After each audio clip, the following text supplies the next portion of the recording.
Charlotte Frances O'Brien was just 12. She was a Sydney student who had spiraled into anxiety, and after being relentlessly bullied on social media, she fell into anxiety. Charlotte's story broke hearts, yet this story was not unique. The E-Safety Commissioner reports that almost 60% of young Aussies has encountered distressing online content before. And when politicians are faced with statistics like that, they argue that the solution is simple. Ban social media for everyone that is under 16. Implement age checks, facial recognition, and the problem is solved. But pause for a second. Would banning social media really protect young people, or will it just create deeper harm?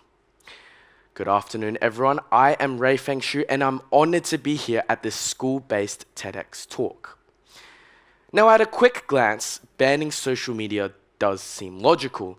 I mean, if you remove the platform, then the bullying would also get removed too. And honestly, I can understand how some policymakers or parents think that way. They see shocking headlines such as Charlotte's and they want control. To do something that would fix an uncontrollable problem. However, good intentions, such as the ban, sometimes can produce bad outcomes. A simple social media ban doesn't shield young people from harm. Rather, it will sever them from their lifelines. Especially in the current world we all live in today, social media isn't just entertainment. It has become community, connection, and I would even go as far to say survival. Survival for the teenager who feels invisible at home. Survival for the teenager who feels invisible at school. Social media may be the only place where there may be an online friend who listens. And to rip that away, that is not protection, that is isolation in disguise. Picture this, a 13-year-old sitting alone at lunch, scrolling on Reddit through a mental health support group. That Reddit thread may be the only space where they feel understood.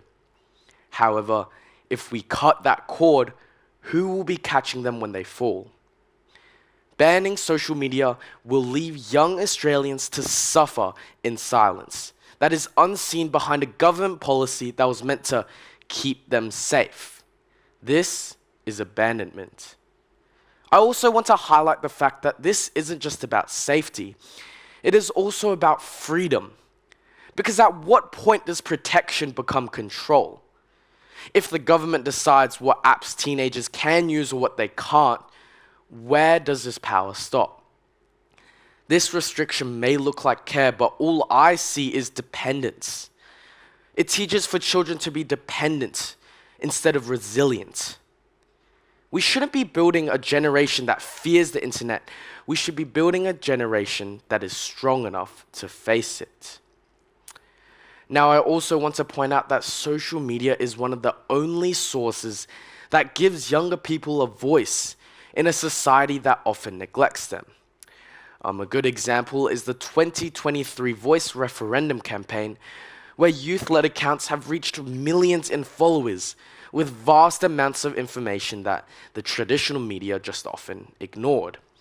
Teenagers using platforms such as Meta, TikTok, Instagram had advocated for climate actions or had even shared stories of their experiences with racism. To take those platforms away, they are silencing the very generation that the democracy relies on. And in 2025, where young Australians already feel unheard, the lost silence would echo very loudly. So what values are really at stake? Connection, freedom, the youth's autonomy. Banning social media doesn't just close app, it closes opportunity, telling young people that their voices are too risky to be trusted. And even policymakers do recognize the dangers of a ban. The Federal Communication Minister, Michelle Rowland, has admitted that whilst social media does present real harms, by outrightly banning it will risk deeper exclusion. And psychologist Dr. Carly Dober has agreed that bullying will continue to persist offline. And finally, cyber safety expert Alex Merton McCann warning that harmful content will always find another path.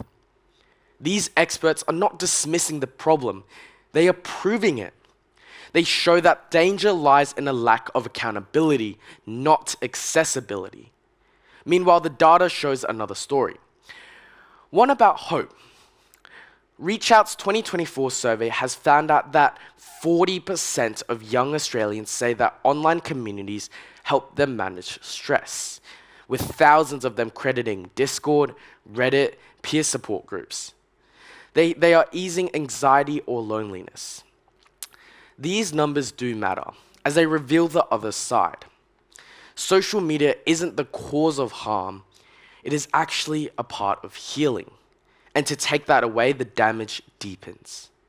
That is why the question has never been about whether social media is dangerous. It is about how we manage the danger. So what can we do? The solution lies in accountability rather than punishment. We must hold the corporations that profit from the teens responsible. Companies such as Meta or TikTok, they are earning billions from advertising aimed specifically at younger users. Their advanced algorithms can predict behavior, amplify content, and trap people's attentions for hours. These companies knows exactly what they're doing to keep us scrolling. However, when the topic comes towards safety, they claim helpless. This isn't a lack of capability, this is a lack of will. And other nations have already acted.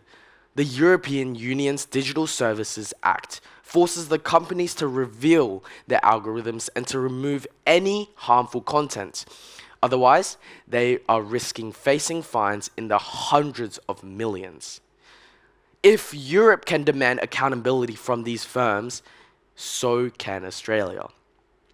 Our path should be regulation instead of restriction, enforcement instead of avoidance, and education instead of erasure.